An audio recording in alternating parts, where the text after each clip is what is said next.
Well, welcome. I am your host, Cindy Watson, and today we have the pleasure of talking with Jeff Mitchell, and we're going to be talking about negotiation in the athletic world, which is something we haven't really done before. So I'm really excited about that. And welcome, Jeff. It's great to have you here. Thank you, Cindy. It's a pleasure to be with you. And for those of you who don't know Jeff Mitchell is the Deputy Director of Athletics at Southern Miss. You guys probably know that school. There are lots of famous movies about it. He oversees the day-to-day operations and the strategic planning of the athletic department, also provides leadership for their special projects, manages the department's legal affairs. He's the primary liaison to the university's office of the General Counsel. And if that's not enough, he's nationally recognized as a co-author of a textbook called Sport Ethics and Leadership. And he's an adjunct professor for the Southern Miss School of Business and Economic Development. And he teaches classes on leadership, governance, and policy in sports. So he's coming to us with all kinds of negotiation chops in an area that we haven't talked about before. So why don't we just roll up our sleeves and jump right in, Jeff? I know you've helped facilitate the planning and development of $15 million in new facilities at Southern Miss, negotiate game contracts, multimedia rights agreements that generate over $25 million for your department. So tell us a bit about your approach to those negotiations and how did you fall into this line of work? Well, I'll take the second part of that question first. I've always been fascinated about being a part of a team, and I played sports growing up, and I had the good fortune of playing baseball in college, and really began to fall in love with the idea of being in sport and to be a leader in that field, whether as a coach or as an administrator. And fast forward to the present day as the Deputy Director of Athletics, which means I'm the number 2 administrator in our department. The opportunity to generate revenue is a big part of what I do. And so you're always looking for ways to make the enterprise go. And that takes money, especially in sport. So, and what you do is you develop alliances along the way. So every interaction you have, even those that are just a casual phone call with a colleague at another institution that may have no business purpose whatsoever, is actually a seed that you're planting for perhaps one day interacting with that individual on a totally different level, which is going to be fruitful in terms of generating revenue. So I take every interaction that I have with a colleague, whether it's internal or external, or even in the community, as a potential business transaction down the line, even if it's not in that present moment. Sometimes people just want to talk about the football game from the previous weekend, but a positive interaction with someone at that moment can lead to a very fruitful interaction down the line. Yeah, so beautiful. And I want you to dig a little more into that idea about relationships, because I think so often people think about negotiation as being a one-off, and we tend to focus on the particular negotiation or discussion in front of us in the moment. I'd love your thoughts. Obviously, you've got a much broader sort of long view. So tell us a bit about that. Yeah, and I think you have to be able to discern both instances, because when you're in the moment, that is the only thing that truly matters. But what is the goodwill that has led to that point? Because, Cindy, you can't lose anything that you've never had. Yeah. And so when you're going through it with that mentality, going into a negotiation, and you're thinking about what is the best interest of the organization, and understanding that across the table, even though it may be on the other end of the phone or via a text message, you've got to understand what the other person is trying to accomplish too. And more often than not, that individual is trying to accomplish something that's in the best interest of his or her organization. And you're trying to find an alignment of where it will work for both parties. But in the moment of the negotiation, it's very critical that you are informed, that you understand what the common goal is and how that is going to impact your organization. But at the same time, there's a constant buildup to that moment. And do you have a relationship with the individual with whom you're negotiating, or is it a stranger? And so you have to find the common ground. You have to understand together kind of what we're trying to accomplish. And so it's really important that you put yourself in the position of the other person as you get into a negotiation. I found that is very valuable to me because it makes my job easier. Yeah. Oh, so much packed in there, Jeff. I can't wait to unpack some of this because I think there's all kinds of valuable nuggets in there. So one of the things that I'm interested in, that this idea when we're talking about that one-off, I think a lot of people go into a discussion or a negotiation thinking, all right, this is it, one and done, not going to see that person again. And I don't have to worry about how I show up. And I find your reputation sometimes can come back to haunt you in ways that you don't even know. So I'd love, what experience do you have, or what are your thoughts on this idea about always showing up as the best version of yourself? Because you never know when, how you show up in one negotiation, you may end up having to deal with the person again without, in another role or down the road, or somebody else who has talked to that person about how you show up. What's your thoughts around that? Yeah, it's a great question. I love this question because as the inner coach in me too, I coach a youth baseball team, and it's hard for me to separate from the sport of baseball. Yeah. Having grown up and played and had the privilege of playing and coaching in college, it was instilled in me a long time ago that how you present yourself as you approach the ballpark is a memorable experience for those that are watching. So when you go and you're a member of a team and you show up to the field, how you prepare for the competition, whether you're going to play or whether you're not playing, maybe you're sitting on the bench, how you prepare for the competition is critical because everybody's watching you. Yeah. Everybody's watching. So if you are not well behaved, not working diligently to prepare for the game, people are going to develop opinions about you. And you want the opinion of others to be, that person is prepared. Yeah. That person's prepared to do whatever it is. So in the professional context now, people in the community, people in the athletic department, people throughout the country in our business space, I want people to think that, well, Jeff Mitchell is prepared. Yeah. And the more prepared I can be, then the better I can perform at the right time. And that's a lesson that I instill in my 10-year-old baseball players is you have to show up on purpose. You have to show up ready to perform, and people are going to form opinions about you, and you have to act as if you are ready. So I think that is a lesson that from a negotiation standpoint, if you walk into a room or if you're talking on the phone or through a text message, if you are demonstrating your preparedness, the chances of productivity as a result, whatever the end agreement may be, the productivity as a result is what's positive. Yeah, so beautiful. And I am such a huge advocate of believing like preparation is so important in negotiations, probably more than your skill set, actually. I think that preparation can get you a lot of latitude. And you've talked about that preparedness, both in sports and negotiating here. What do you think are some of the key elements of preparation that you would highlight for our listeners? Well, but before I talk specifically about that, I want to emphasize too that there's a credibility quotient involved in this. And the more credible you are, the more likely it is that you can get to some form of an agreement. I think from a preparation standpoint is understanding the critical, pertinent information about which you're going to talk about which you're going to discuss in the negotiation. Okay. So for example, if I am working on a game contract, so to play a game that, and this is primarily in the sport of football, where we're going to go to another institution, play a football game, and in return, going to receive some compensation so that the team that we're playing is not going to have to come back to our place.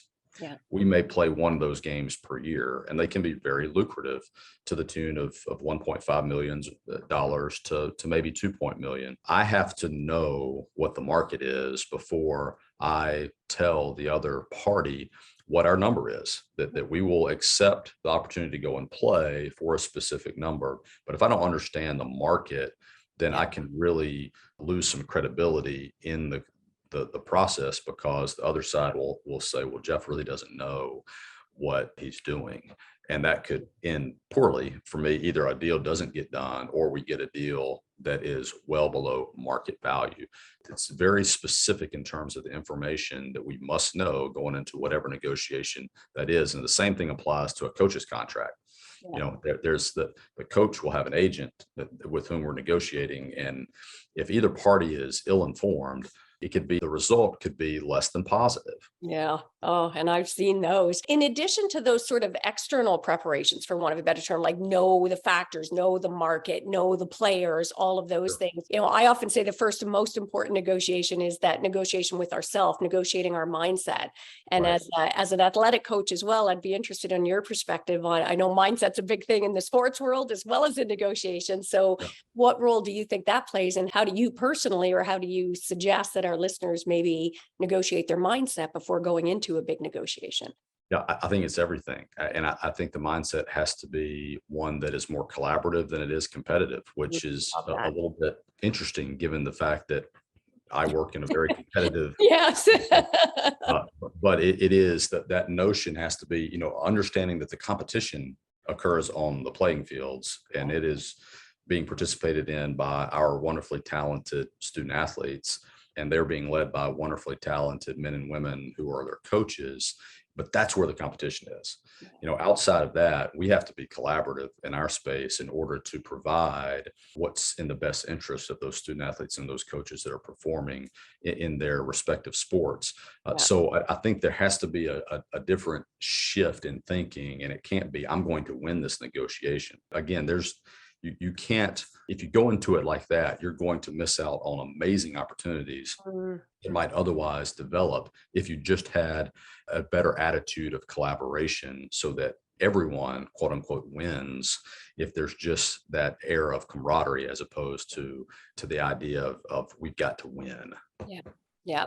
And our listeners are probably chuckling out there. I'm sure for our listeners, you can see why I just had to have Jeff Mitchell on the show. I love your philosophy. You are so speaking my language, Jeff. And you spoke earlier about this idea about alignment. And I see that as so closely aligned, no pun intended, with this idea about collaboration. So talk a bit about that, because I agree with you. I think it's so much at the core when we come with that win-lose mentality in a negotiation. I couldn't have said it better myself. You miss out on beautiful opportunities that are potentially lying there. So how do you get in alignment? What are some things you can do to help get in alignment and figure out what the other party wants or needs or what they're thinking? I think that's knowledge-based and evidence-based, Cindy, and it's a really rich question because I think there's multiple layers of what alignment truly is. I think in the sport world, we represent so many different interests in terms of what we're trying to accomplish. So whether we're working with coaches or other administrators or student athletes, the alignment, the result of that is the value of the experience. Yeah. But in order to be aligned when you go into a negotiation with an adversary, so to speak, even though they're not, it is to deeply understand what they're trying to accomplish. Yeah. And it is for our space, it's really to add a flavor of perpetuating the enterprise. We want to continue the goodwill of intercollegiate athletics and what it means and what it stands for, and to add value to not only our student athletes and our coaches, but our community as a whole. I mean, it's a big cultural part of being in the global society these days. I mean, sports matters, and we have to perpetuate it in a way that is fruitful and productive. And so understanding our greater enterprise is really important to achieving a result that we can all be proud of and benefit from. Oh, beautiful. And you talk a lot about that understanding and in conjunction with this alignment piece. And Right. how big a role do you think that listening play? Like I find as in North America, I think we're terrible at listening. Our listening skills are horrible. So what's been your experience around the importance of listening in an important negotiation? Yeah, I think we have a lot of work to do. Quite frankly, I agree with you. And it's something that I try to focus more on. And you referenced the fact that I was involved in the negotiation of a multimedia rights deal, and it's the most lucrative deal that Southern Miss has had.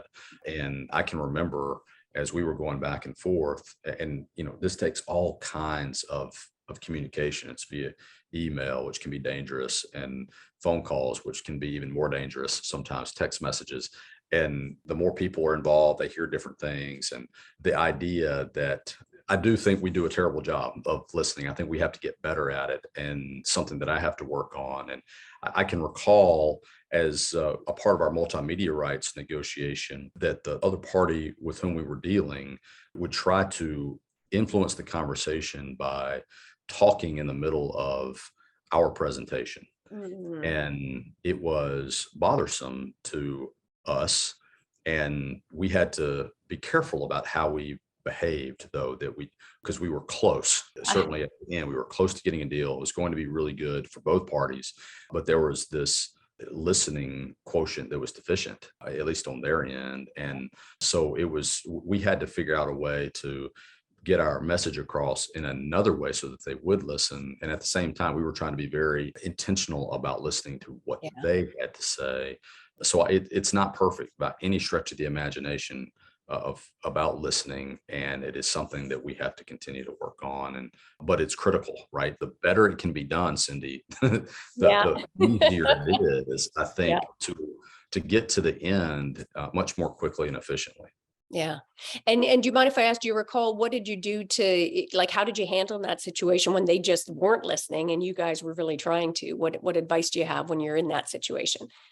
Well, I think we took the approach of just being very kind and respectful and regurgitated back what they had just said. And Yeah. it's like, okay, what we just heard you say is Oh, this. I love it.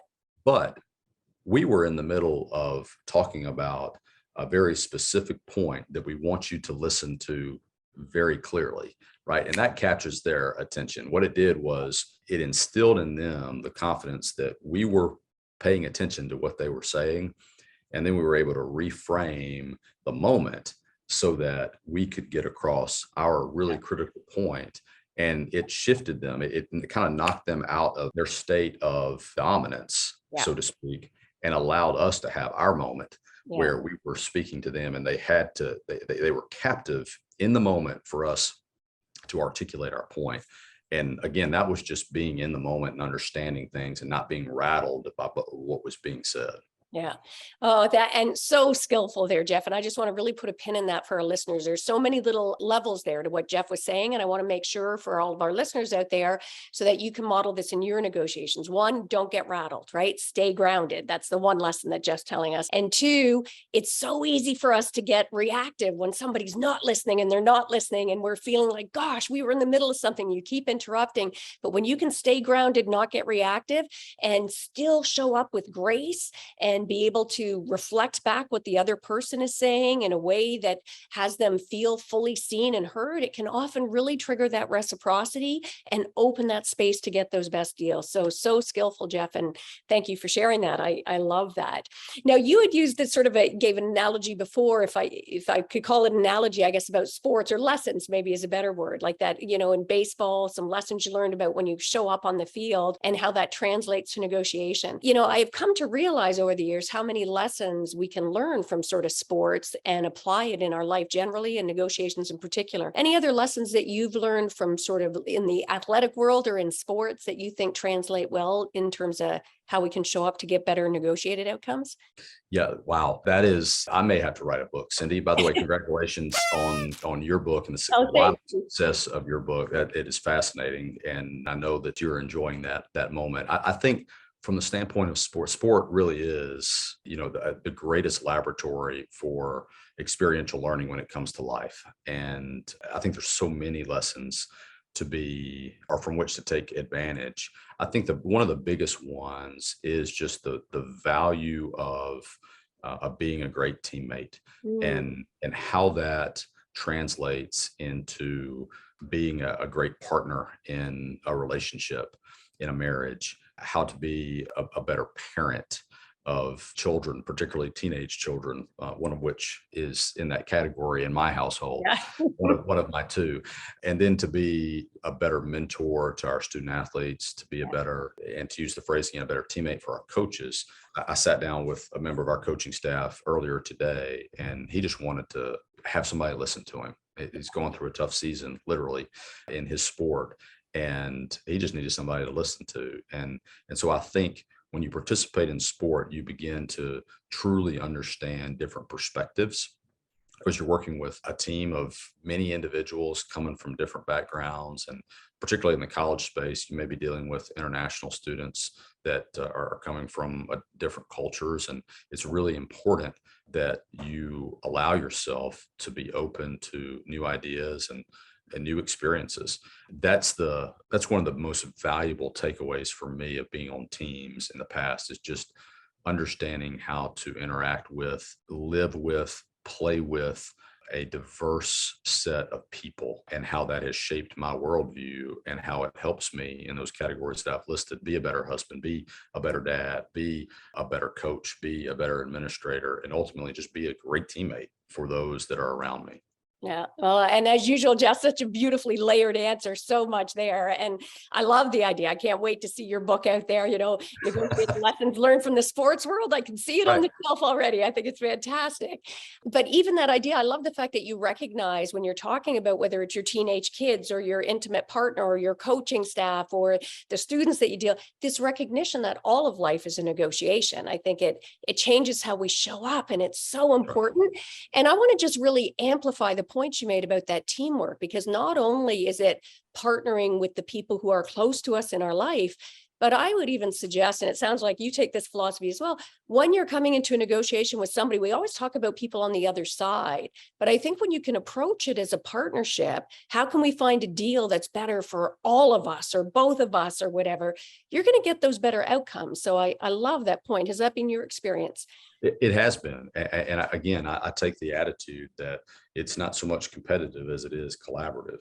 Yeah. And, the way I approach it is, hey, this seems good for both of us. Yeah. Let's talk about it. And even if you throw out a number, whether it's a coaching contract or a game guarantee contract, you have to understand that you may not get that number. And Yeah. sometimes that number may be lower. Yeah. Sometimes that number may be higher.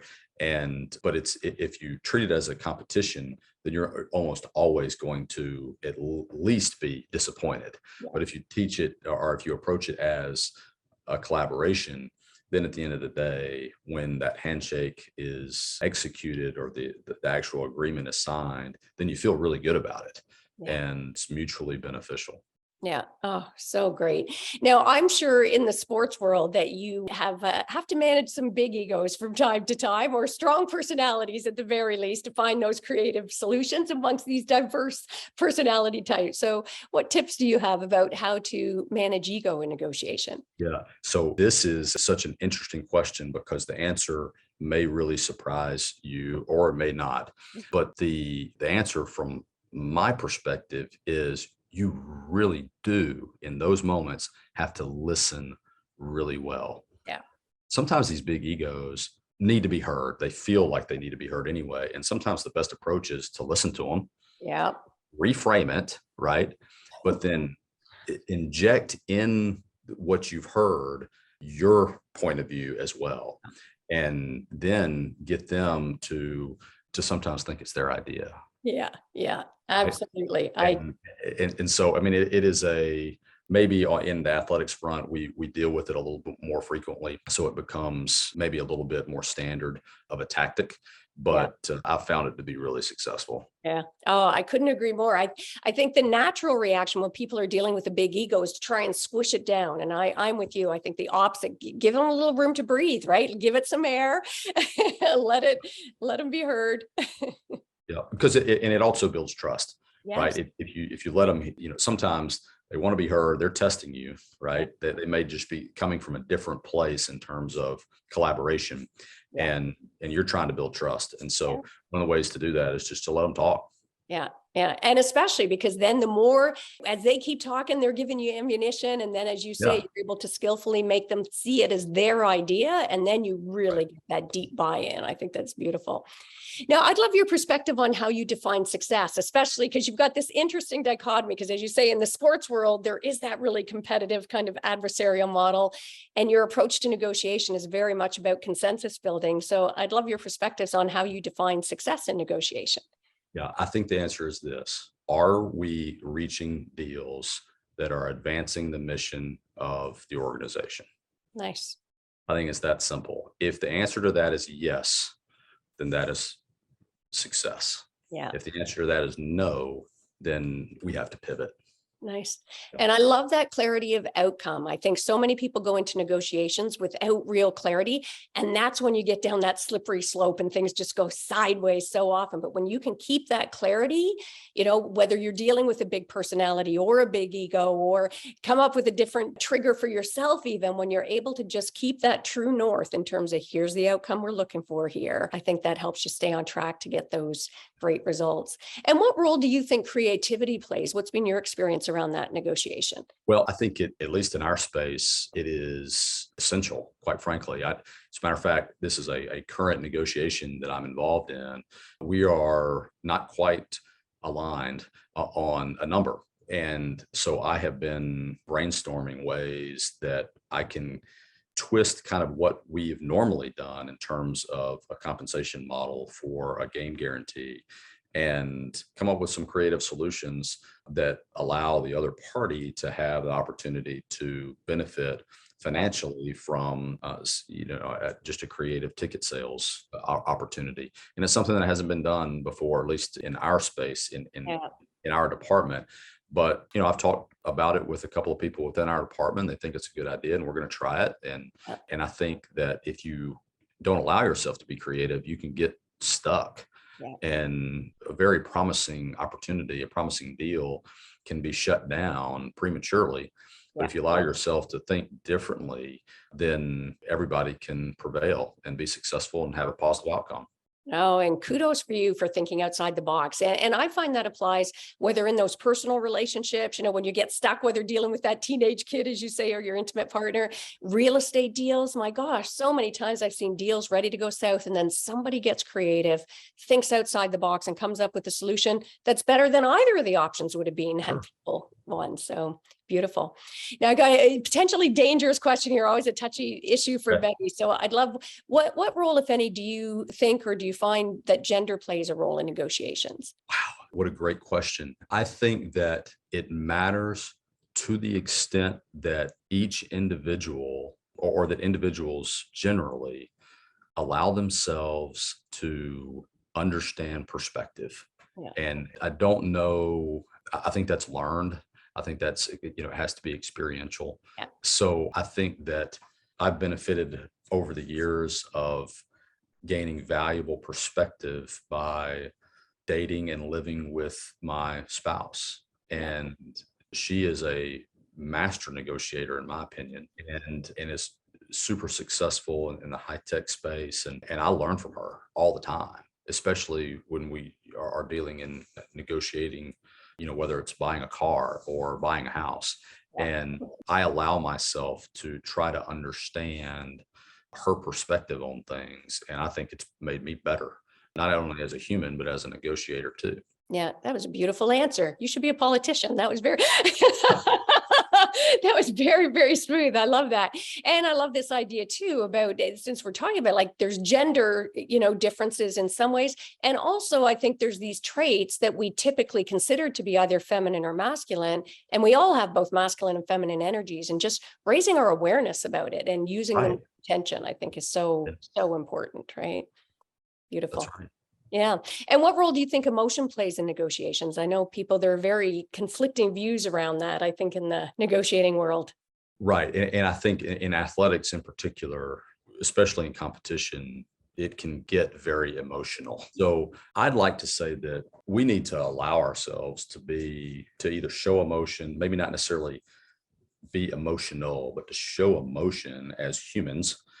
When we're interacting with one another, when we're collaborating, I think it's okay. I think there are times where we can be happy. There are times where we can be frustrated. And everything in between. And I think that some of that vulnerability leads to greater trust, leads to productive outcomes as we're going through some type of negotiating process. But I don't know that we need to suppress emotion, and I don't know that we don't need to control being emotional at the same time. Yeah. Oh, I love that answer on so many levels. I mean, I think, most of the old school negotiation books always talk about, they either don't mention emotion at all, or they flat out say it's got no place in negotiations. And humans are emotional beings. I think when we Exactly don't right. increase that EQ, that emotional sort of understanding, that we do that at our peril. Because, and I'd even go say, I think lean in. I think when when we see emotion on the other side of the table, our tendency is to like, whoa, we back up. And I'm like, lean into that baby. It's like a doctor when they're diagnosing something, it's all the goop that lets them know what's wrong, or a computer, That's an right. IT person, when the computer's spewing stuff out that it shouldn't, you don't just back up, you lean in. There's so much gold there to, as you say, find out what's important to the other party. Why does this matter to them? Where's this trigger coming from? So much gold there. I love that.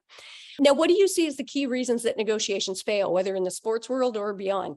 I think it really centers around a lack of trust, and whether that hasn't been established through the process or whether information isn't being provided in sometimes a timely fashion. I think that's one of the critical tips for me is if when you're visiting with somebody and you're talking about a potential deal and you tell them that you're going to have information to them by a certain time, you do it. And I think maybe one time you can be excused, but I think if it's a pattern, then you begin to lose trust. I think that there's so much information that's being shared. If for whatever reason it's not accurate, I think that breaks down trust as well. That's Yeah. just been my experience is deals that don't work out. It's either just a lack of communication or a lack of trust. Yeah.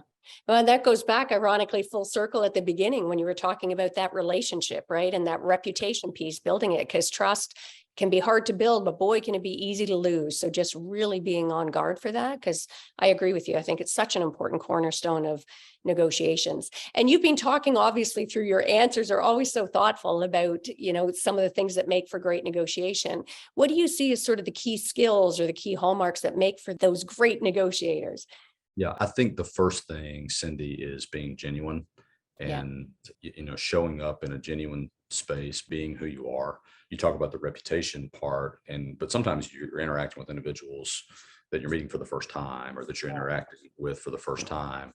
And I think in those early stages of just being genuine with who you are. And I think the other important tip or skill set is being very clear early on about what you're trying to accomplish. Yes. But at the same time, having the mindset of understanding that there's going to be give and take, Yeah. right? I mean, it's a dynamic process. This concept of negotiation, it's a dynamic process, and there's got to be give and take. So having that attitude, I think, is really critical too. And I think that's a skill in and of itself. Yeah. And I love that you talked about that authenticity piece, right? Like being real and natural, because you don't hear that often as people, as one of the lead characters. And I agree with you. And especially now with all these negotiation books out there, sometimes people are so focused on, I need to do this, or what should I be doing, that they're in their head and they're not actually even showing up as their authentic self. So I'm like, learn the skills, but above all else, show up as your authentic self. Yeah. And I have to believe that this is true in other professional spaces. It is especially so in athletics and in higher education, is even though you're representing an organization, most of the time, people on the other side, and we put air quotes around that, Yeah. are wanting to do business or wanting to do deals with you as the person. Yeah. So it's really important that you are who you are, because that's who the other person is interacting with. Yeah. And I can't emphasize that enough, Oh, because I think that's so important. Whether it's large, as you say, big institutions, you're negotiating those deals with a person, right? It's just right. so critical. I love that. And what's something you know now that you wish you knew when you'd first started? I think the first thing that comes to mind is the value of patience. I think that as a matter of fact, I gave an example of this to members of one of our coaching staffs last week. I talked about how valuable now I am as an administrator, in my own opinion, because I am more patient with dealing with issues that may arise. I think a lot of that has to do with being a dad, but just understanding that there's a lot of minutia about which we can be very emotional Yeah. and that really don't matter. And so to really be patient, to let those things kind of take care of themselves and save our energy for the bigger issues that may arise where we have to really problem solve. That the more patient we are, that are also allowing ourselves to be more thoughtful in our responses and our creativity to problem solve. But if we react and we don't have a lot of patience, then we make things worse in many respects. Yeah. Oh, and that was a hard, that was a long road for me getting that patience piece. Oh my gosh, I used to be so impatient, and definitely that is a skill that I have worked on. And I agree with you. It's so important. And you talked about higher education. What's a lesson you would say that you've learned from your students? That's a great question too, Cindy. And I love my students because they're an inquisitive bunch. And I think that in my time teaching, they are beginning to show, especially when you get to college, that they begin to really have the confidence to inquire. I think for prior to college, sometimes maybe they're just more of a sponge, Yeah. but they really begin to question what you say. And I think maybe the greatest lesson is to be informed about the content that you are presenting, so that when they do question you, you have the answer, or at least the confidence to say, I don't know the answer to your question, but I know where I can get it and demonstrate it. But they keep you honest. Yeah. I think that's really important.